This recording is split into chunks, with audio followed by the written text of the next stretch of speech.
बात करेंगे सबसे पहले हिजबुल्लाह के नए चीफ के बारे में, इसके अलावा गजा और लेबनान के ताज़ा हमलों के बारे में, जिसमें मंगलवार को ही 150 लोग मारे गए।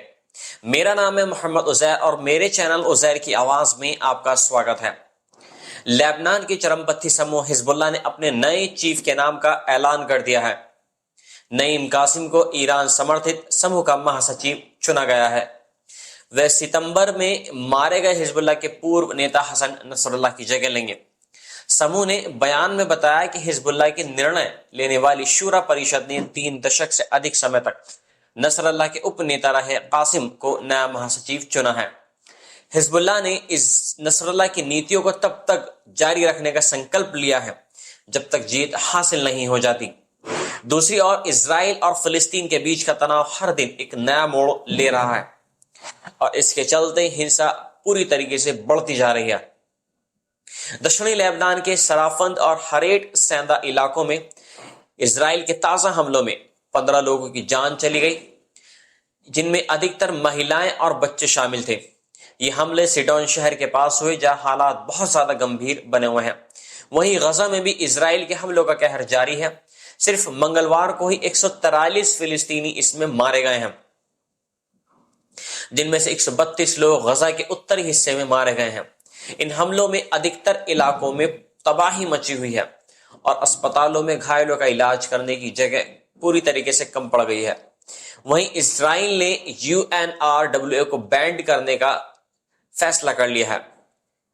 यूएनआरडब्ल्यू यानी United Nations relief and work agency के प्रमुख फिलिप लजानी ने यूएन महासभा के अध्यक्ष को एक पत्र लिखकर संगठन के लिए तत्काल और निर्णायक मदद की अपील की है।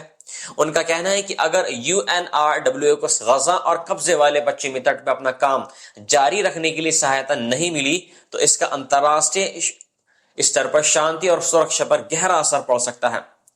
इस बीच इजरायली संसद केनेट्स के कानूनों ने इजरायली अधिकारियों को यूएनआरडब्ल्यूए के साथ किसी भी प्रकार के संपर्क से पूरी तरीके से रोक दिया है और इजराइल के नियंत्रित इलाकों में यूएनआरडब्ल्यूए के संचालन पर प्रतिबंध लगा दिया है। लजारनी का कहना है कि यह प्रतिबंध यूएनआरडब्ल्यूए की कार्यक्षमता को गंभीर रूप से बाधित कर रहे हैं और अगर इसका समाधान नहीं निकला तो स्थिति और भी ज्यादा खराब हो सकती है। लजारनी ने कहा, आज हम गजा में बच्चों की ओर देखते हैं, जिनमें से कुछ शायद कल जीवित न रह सके। हमें याद आता है कि ऐसे ही भयानक हालात के बाद ही संयुक्त राष्ट्र की स्थापना हुई थी, लेकिन वह अब वही अंतर्राष्ट्रीय स्तर पर पूरी तरीके से टूटने के कगार पर है। उन्होंने सदस्य देशों से इस स्थिति की गंभीरता को समझने और यूएनआरडब्ल्यूए की मदद के लिए आगे आने की अपील की है, ताकि यह संस्था अपने महत्वपूर्ण कार्यों को जारी रख सके। इसके अलावा इजरायली सेना ने मंगलवार को लेबनान में 100 से अधिक ठिकानों पर हवाई हमले किए हैं और दावा किया है कि इनमें दर्जनों आतंकवादी मारे गए हैं।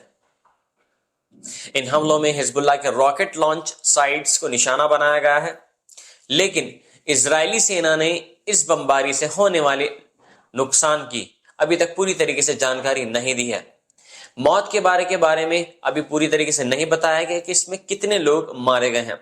वहीं जबालिया शरणार्थी शिविर में भी इजराइल के जवाबी हमले में कई लोग मारे गए हैं, जहां सेना पिछले 3 हफ्तों तक अभियान चला रही है। माना जा रहा है कि यहां हजारों फिलिस्तीनी फंसे हुए हैं, जिनके पास खाने पीने और दवाइयों की पूरी तरीके से कमी हो गई है। जबालिया के हालात बेहद नाजुक हैं और भारी बमबारी के कारण आम लोगों को बहुत ज्यादा नुकसान हो रहा है और बाहर निकलने नहीं दिया जा रहा है और उनको कोई भी रास्ता नहीं दिख रहा है बाहर निकलने के लिए।